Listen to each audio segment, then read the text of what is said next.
said, my name is Ciro, and I come from Brighton in the UK. I'm an evangelist there for the EMEA region. And for this session, I want to talk about some improvements to timeline. Coming to 2019.1, 18.3, it's like recent improvements. Specifically in the context of what I love to talk about, which is blending gameplay and storytelling with timeline. So in this talk, we're going to cover some of the latest stuff, as I said, mostly markers and signals, which is something that came in 19.1. And then I'm going to briefly cover very quickly the improvements in the animator track offset, in the audio track control, and how you can now nest control tracks. So first, I want to talk about markers and signals, which is it was a feature that has been requested a lot. You might know this by the name timeline events, right? Events for the timeline. But we decided to call it this because since there's already events in Unity in several ways, actually, we didn't want to introduce a new event, so we gave it a more specific name.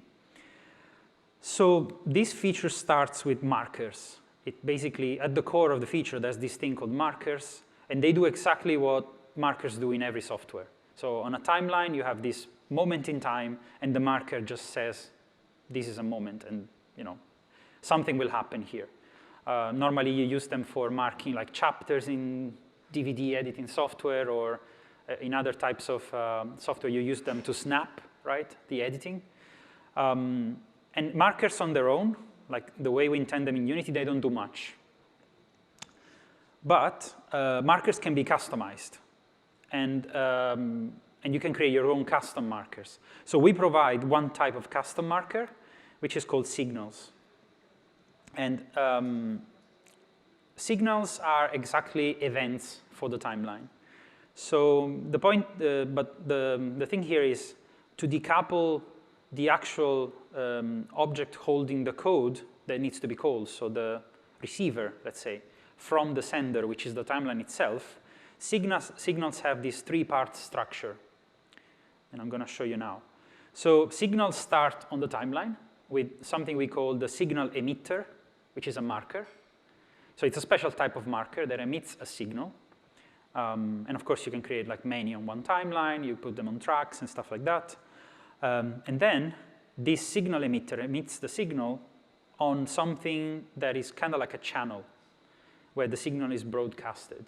And this thing has the shape of an asset.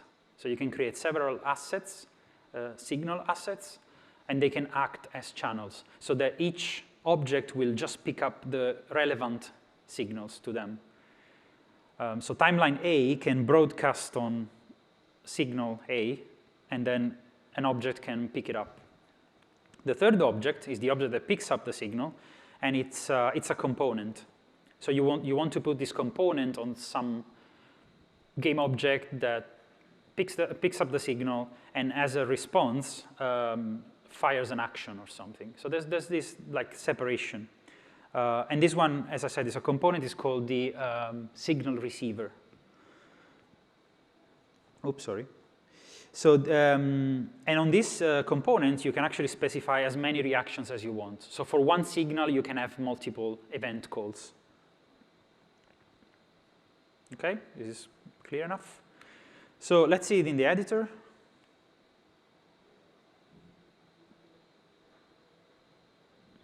And I need to jump to Unity, which I should have maximized before. So this is a demo that I created, which is a little mobile game that looks a little bit like Clash Royale. And I want to show you the game. I hope the audio plays.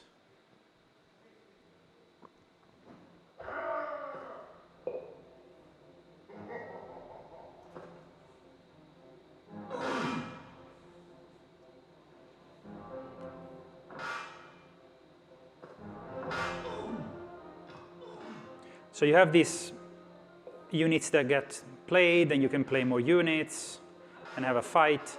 And then depending on whoever wins the fight, so you've seen there's an intro cutscene, and then as the game ends, and I want to come on. So now they're going to tear down my tower, and then you have this ending cutscene. like animation and camera movement and sound and all of that stuff. So together with animations and camera movements and sound, I also used a couple of signals. So if I show you the intro timeline, it's here. And this is how it looks like. And as you can see, as I said before, cameras, animation on the characters. So you see this movement that the character does here. And then you have some sounds here. And then here you have this timeline track. And the timeline contains actually the signals. I want to focus on this one for now. So this is a classic signal as I described it before. And as you can see, mostly what these signals contain is the data of the signal itself. So it says like where is it on the timeline. If it's retroactive, so meaning that even if the timeline starts from after the signal, it will still play. And if it emits only once, meaning that if the timeline loops, the signal will actually not fire again. So you have this control. And then you have what before I called it the second step, which is the asset, the channel where the signal travels. So this signal emitter is firing a signal on the start match channel. And you can see this is a drop down, actually. So you can quickly choose whichever channel you defined. So the second step is basically, it's in this folder here, which I created for cinematics, signals. And these are the channels. And they are nothing else than an empty scriptable object, actually, with no options. So Unity just picks the name of these channels. And so this one fires. This one is the channel where the signal travels. And then you can have as many as you want objects that have the signal receiver. And in this case, I'm using one for all of them. But then I defined, you see here, I have one for each channel. So this one is listening to game over cutscene, and it does this. This one is listening to camera shake, and it does this. And this one, start match, which is the one that I just shown you, does this. So this one calls the game manager, and it calls a function called gamemanager.startMatch. So basically what I'm doing here is, in this intro cutscene, I have this marker at the end. As soon as the cutscene is over, the match is going to start. The cool thing here is that if an artist, for any reason, wants to extend the cutscene or compress it in some way, it's as easy as like dragging this here, so changing like the camera angle, and then dragging the marker to the end, and everything will still work. The cutscene will be longer. At the end of the cutscene, some code is called, and then the match starts. So this is kind of like providing a tool for non-technical people if you want to be able to call bits of code from the game and execute events. Something that is not animation, that is not cameras and stuff like that.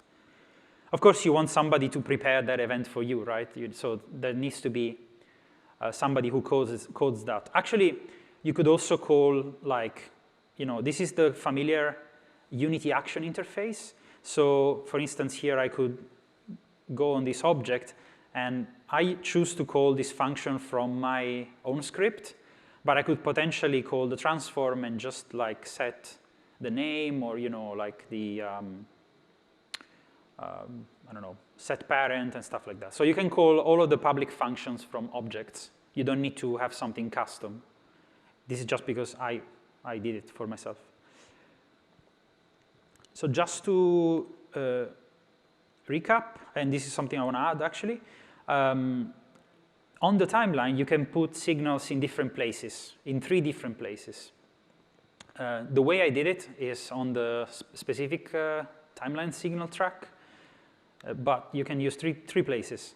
One is the timeline's own markers track. So timeline now has, from 19.1 of course, it has a specific track that takes markers, and it's kind of like hidden, and you can like expand and collapse.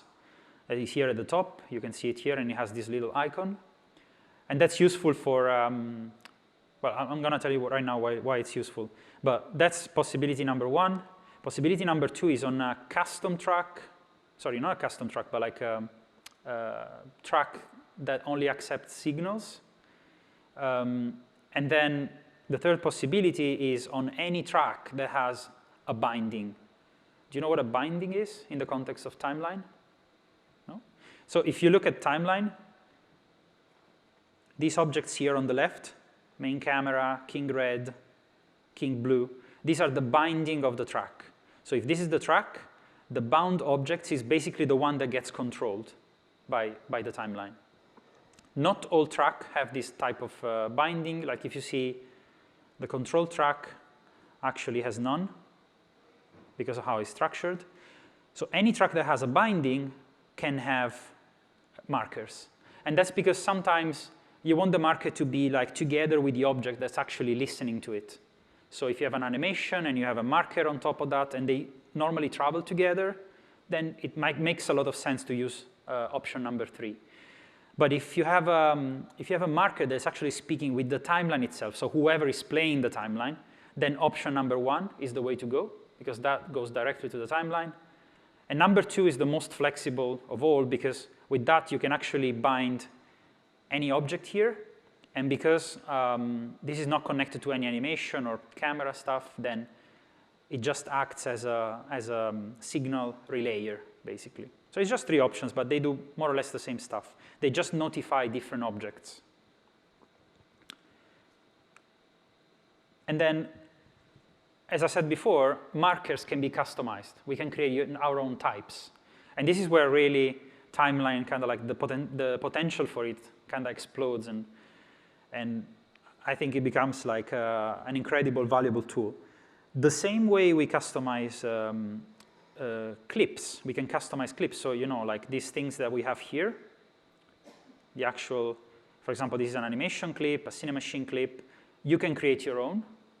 And it's not the subject of this talk. Otherwise, I could talk about that for like hours. It's really interesting.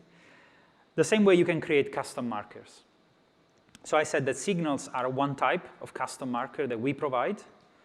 But you can create your own. And you really need so you need one script if you want the thing to be a marker that doesn't do much. You need 2 if you want the marker to actually be kind of like executed. So the script that defines the marker will implement an interface called iNotification. And that means that when timeline meets that marker, it will actually like broadcast something. And then you need a component that implements iNotification receiver. And when you have that, the 2 are like kind of like bound together, so one listens to the other. And so whenever you apply that mono behavior, that's ready to listen to this event. So if I show you a practical example of what I've done in this demo, I don't know if you noticed, but when I press play, and I'm going to play again, you have 2 units that get spawned here, now, and also now. And these units are basically exactly the same thing as if I take a card and I play it on the battlefield. The unit is spawned, so a new object is instantiated, and then it kind of gets hooked into the AI loop, and it chooses a target and walks to the target and starts playing an animation for the attack. So basically, all of this is gameplay, right? But what I did here was to create a marker that was able to call the gameplay and ask the gameplay to perform an action while still being like in a timeline. So this marker here, which is a custom marker that I made, if you check the inspector, I defined 3 properties. So I define what card is being played, where is it being played on the battlefield, and which faction the card belongs to. This means that this custom marker, when it gets executed, and you notice that like if the game is not in play mode, it doesn't happen, right? It only happens in play mode. Whenever it gets executed, it will call the relevant function in the gameplay, and then it's as if a player played a card on the battlefield, right? And from that moment, it's like exactly like gameplay. So those units are going to be animated by the AI, which saves me a lot of time, because if I were to create a big battle and I wanted like 30 units like moving around and hitting each other and playing like death animation and then looking for another target and stuff like that, to do all of that in timeline, it will require a lot of work. It's a lot of animation clips that I have to line up and redirect the unit, animate it to a spot, and play the animation again. It's a lot of work. So in this case, because I have this system already in place, which is the game itself, I can leverage it from timeline. So I just created a custom marker. And again, the marker just holds the data that I need to send to the gameplay, and then I let the gameplay do its own thing. So if we go back to the scripts that I made for these markers, you kind of notice how simple they are. This is the one for the marker. As I said, it implements iNotification. And then the heart of the script is just here. It's just these 3 values. So as I said, all the data I need is which card, where, and who it belongs to. And then I pass that to the gameplay, and the gameplay kind of plays the card. And then the other script that I had to create was the one that listens. And this one, as I said, implements iNotification receiver. And you can see that this one is basically expecting a card marker, so the marker that's sending the event, takes the data, and then it calls this function. Goes to the game manager and goes like, use a card. This one here, it belongs to this function. And so at that point, it's kind of like handing the work to the game manager, and then normal gameplay happens. So this is really where you can basically start blending storytelling and gameplay, because you're using gameplay to drive a story in some way. And now I want to briefly talk about, how much time do I have left? Plenty. The other improvements that we have in timeline, coming to timeline, and to do that, I'm going to basically create a new timeline from scratch. So I also show you the workflow. I hope you knew about timeline before, otherwise this talk is going to be very cryptic. But if you didn't, maybe now it's the good moment to catch up. So to create a new timeline, the first thing I do is I create the timeline asset that's going to hold the whole animation. So I create a new asset, and I call it new intro. And then now that I have the asset, I can drag it to the scene, and this will automatically create a new game object with the playable director component, which is going to play the timeline. Now that I have this, I also want to go here and lock the timeline panel, so I'm always looking at this timeline now, and I can work on it, even if I select another object, right? So what I want to do here is I want to create a little animation with one of the Vikings that moves from left to right and, does the attack animation again and screams, and some camera shots. So I want to take one of the characters. I'm taking the Viking again, dragging it into the scene, and it's currently here in the center. I move it back to the red tower, focus again, looks good. So now I can drag this character onto the timeline. Unity proposes me to create one of the tracks that these characters support. In this case, I want an animation track. So you see the character is now bound to the track automatically, because this track is going to drive this animator, because the character has an animator here component. So timeline is going to take over. Then I add an animation clip, and I want to choose run, where you run. So I do that, and now you can see the character disappeared, and it's snapped back to the center, because this animation is now played here. So this brings me to one of the first improvements that we have in the newer version of timeline, which is if I select the track, the animation track, here in the inspector, you see now we have 3 new options. And basically, these are really 2 options, because auto is the option that keeps backwards compatibility. So if you're upgrading your project, you will see that it goes into auto. And this basically controls the offset of the track. So this track, the animation track, it can have different clips. And you might want the clips to play wherever the object is placed, but you might want the object to play somewhere else. So this gives you full control over where you want the clips to be played. So apply transform offsets allows you to define a custom offset, and I can say, actually play this entire track at 5, 5, 0. So now all the animations are going to be offset that place in space. And also rotate. You can shift them and rotate them. The other option is to apply scene offset, and scene offset basically means respect the position of the object. So you see, if I go back to transform offset, the character is now offset, and I can actually place it anywhere in the scene. But notice that when I unpreview the timeline, it goes back. While if I choose scene offset, which is what I want, it will just like play from wherever it is. And again, auto is a third option, which is how do you say, deprecated. We just keep it for backward compatibility. So when you upgrade your project, it's going to be auto, and then you can choose one of these two, which are give you more control. So now that he's offset correctly, I can start animating. So you see, like, he's playing this animation in place. I can extend this animation to make it loop a couple of times. And then I can add an override track, which is going to allow me to override his position in space. So I can go here and hit record, select the warrior. On the position, I'm going to add a keyframe. So he's now keyframed at 0. And then here at the end, I'm going to bring him wherever I want, which is going to add a new keyframe.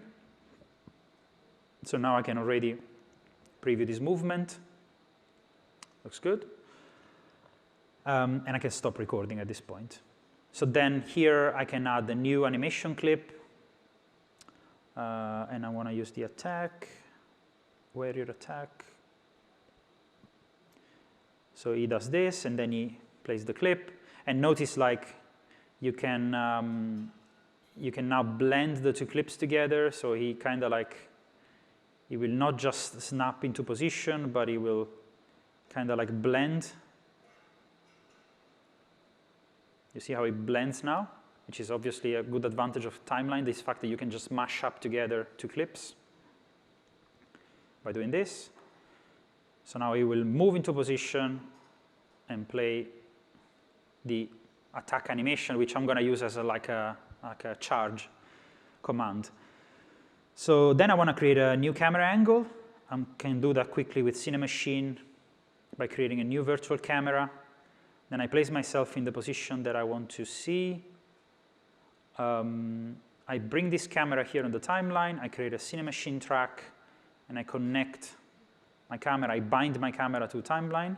And now this is going to give me the camera shot that I'm using.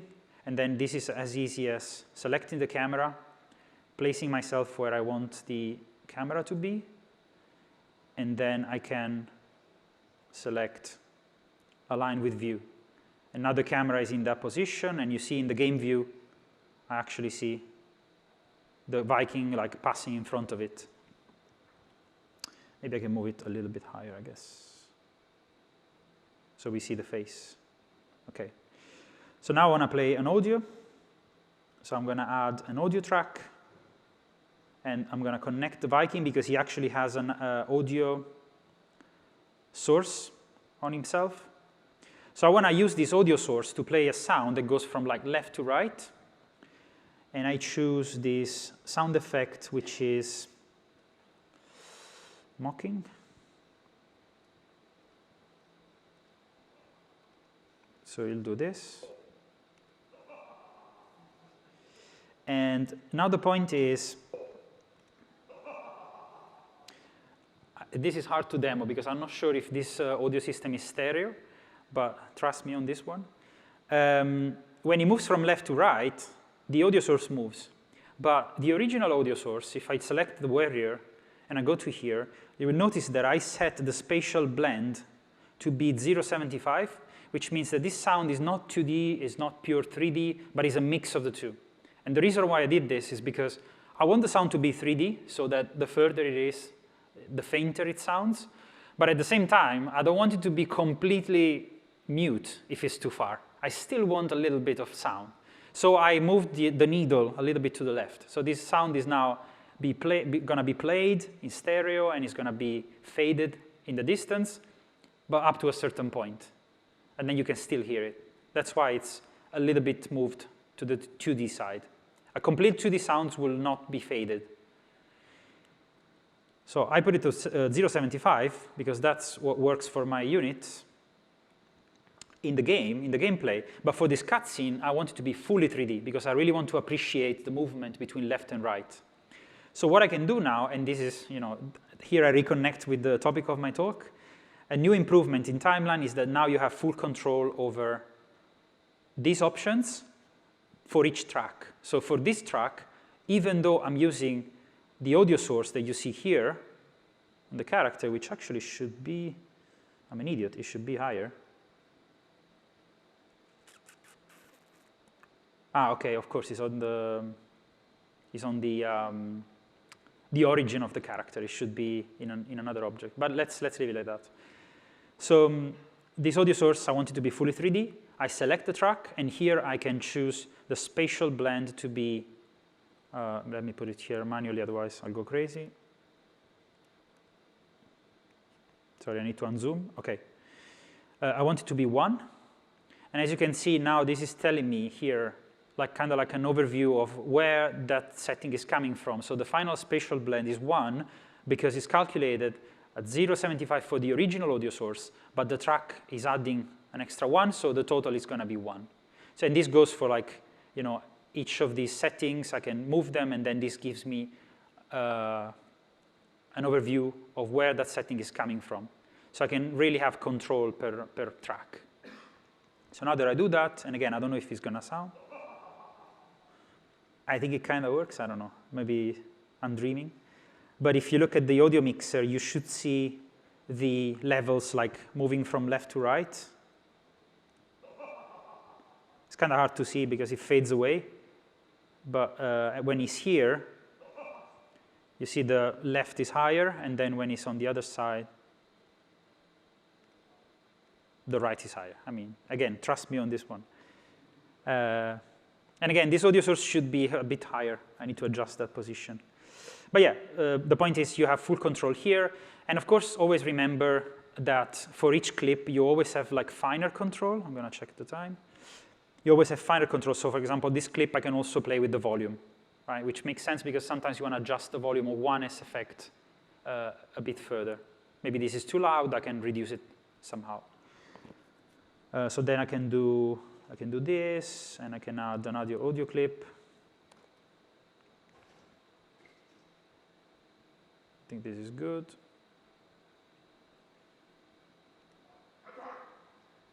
So it does this. And if I want to quickly enable another point of view, again, very easy, Cinemachine, create virtual camera. I choose the camera angle. I choose this option, align with view, which is actually Command-Shift-F. So the camera is now here. Then I bring it to the timeline. And then now I can adjust my two cameras. So now you see that I have this camera. Then this is too late, so I'm going to bring the cut slightly earlier.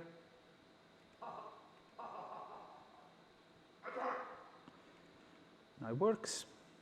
I mean, of course, refining would mean moving this stopping keyframe a little bit to the right. I don't know if you want to do this now. I will do it, I guess. I'm just being a perfectionist now. So yeah, these two improvements, so track offset, audio control on the track. And then another cool thing that came to Timeline recently is the nesting of control tracks. So control tracks is the one I showed you before, is the track that has no binding. Control track is a track that is able to take control of another object. So as the timeline is being played, the control track can take control of, for instance, a particle system and play it with the timeline, so that the timing in timeline and the timing in the particle system are locked together. So when the timeline stops, the particle system actually stops, and you can rewind and see it together, moving together. So in this case, what I actually want to do is not a particle system. I want to control the intro timeline. So that timeline that I've shown you before, and I'm going to just show you very quickly, this one. I'm going to control that, and I want to play it just for the last part when this blue king laughs. So what I'm doing is I'm going to my new intro. I'm going to lock again. And then I take the entire intro timeline, drop it here in timeline, and you see timeline is a smart cookie. Automatically understands that I want to create a new track, and now I can control this timeline and I have it here. And the improvement is that I can now double click and go inside. So now, you see now I see the intro timeline. I'm going to go back, I'm going to show you again. Double click, and I'm inside the intro timeline. So I'm in the intro timeline. I can do something like go here and realize that like this is where I want to cut. So if I go back to the enclosing timeline, you see that the marker, the playhead, is still there. So I can now just like cut this section and reconnect it to here. And you see that I cut from my new intro directly into the point in the nested timeline that I wanted. If I double click again and I go inside, you will notice that now it shows me, subsequent to the cut, it shows me that it's only using this part here. And as I move the marker, I can go to here, and if I go out, it's all synchronized. So this allows you to nest timelines into each other, but you always know where you are in the global timeline. In fact, I can go in here, and here at the top, you see global, local. I can switch between the two timings to really understand. Like in local, I will be 8 seconds in, but in the global timeline, this is 7:41 because there's 20 seconds of animation before. 20 seconds? 2 seconds? I don't know.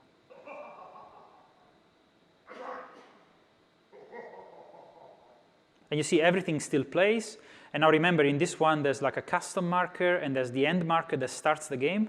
And you will notice that if I press play now, but I need to, yeah, this should work actually. Come on. If I press play now,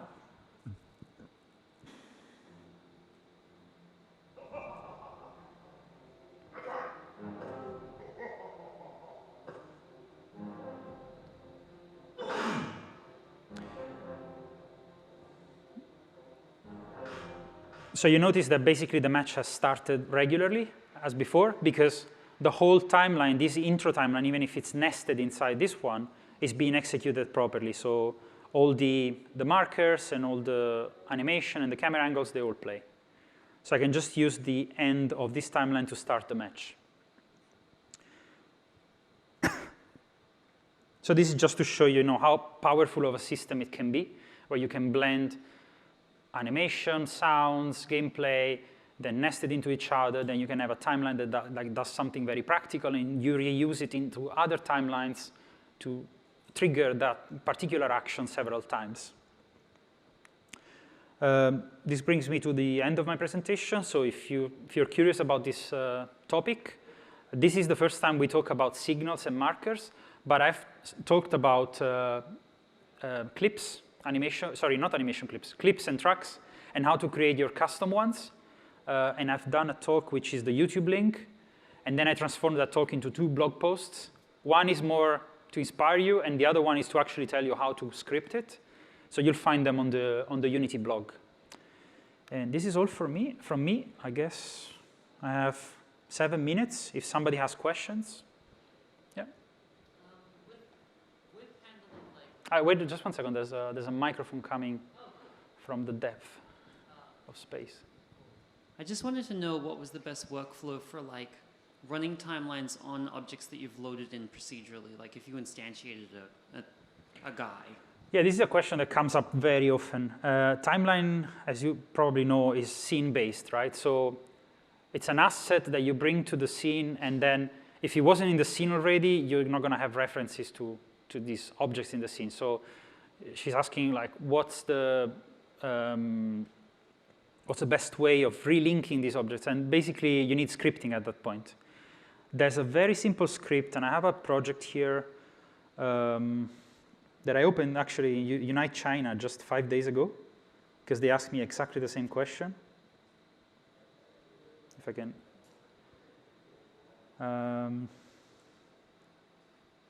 Just 1 second. Test PG2. Anyway, the code is super simple. Yeah, I'm never going to find it now very quickly, but I can show you later. Is there another question?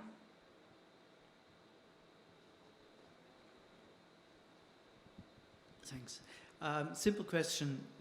Timeline, can they loop actually? Let's say you have a cutscene, you have an idle at the end, and you want that idle to loop and loop and loop until the player intervenes.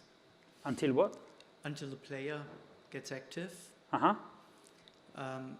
Yeah, question about workflow. How would you loop a timeline until you're ready to move on? And say again, when are you ready to move on? When? Well, as soon as the player intervenes, as soon as the player becomes active. I mean, looping a timeline is very simple. It's literally just like selecting the object that's playing it. And here you see wrap mode, and this will be on loop, and that will loop endlessly. And then at that point, you need some scripting or some other way to like stop that timeline. It could be an event as well. Actually, if you have a UI button, you can link it. And then you call a method on this playable director, which is called playable director.stop or .pause. There's one that pauses and the one that completely stops it. And that will, no? Okay. Pause basically stops the timeline, but the timeline keeps, how can I say, it keeps objects in place wherever they are or wherever animation they're playing, while stops actually kind of like lets go of those objects. So everything gets reset. And I just want to quickly show the other example. Yes. I don't even need to open the project, actually. Oh, well, it's too late.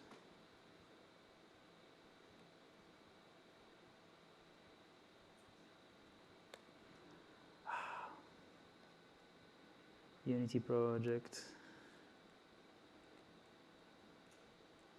Extending timeline assets, rebinding, timeline rebinder. Yeah, that's the script that I wanted to show you.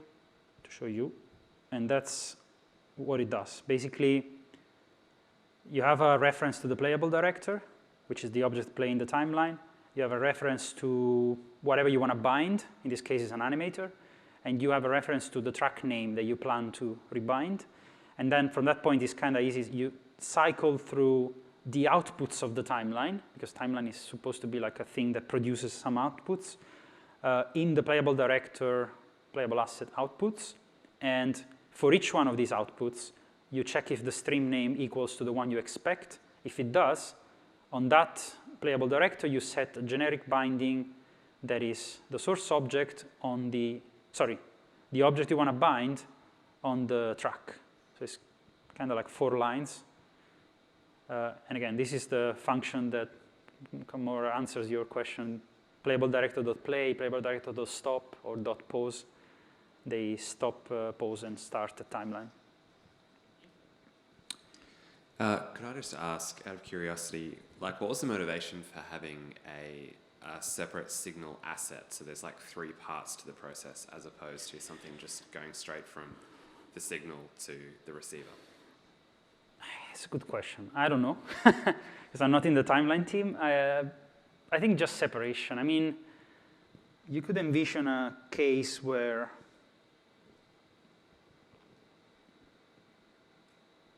I guess it's more like a timeline that fires separate different markers to the same object.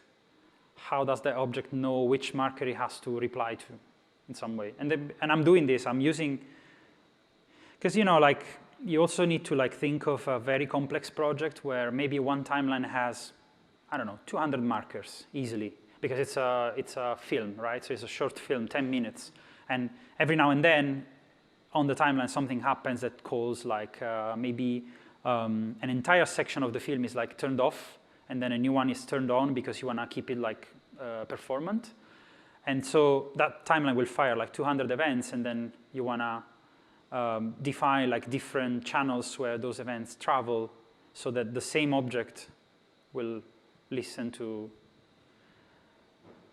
It's just like an extra step to give like extra separation, I guess. in my example, in this example here with the custom marker, I didn't do it. So here I have a direct, where is it? In the intro timeline, I think? Yeah, I need to unlock it. So in this case, a very direct connection between this marker and the object I'm listening. There is this one, because I expect it to be only one object. So yes, time's up. Okay, I need to stop talking. All right, this was it. I hope you enjoyed the presentation.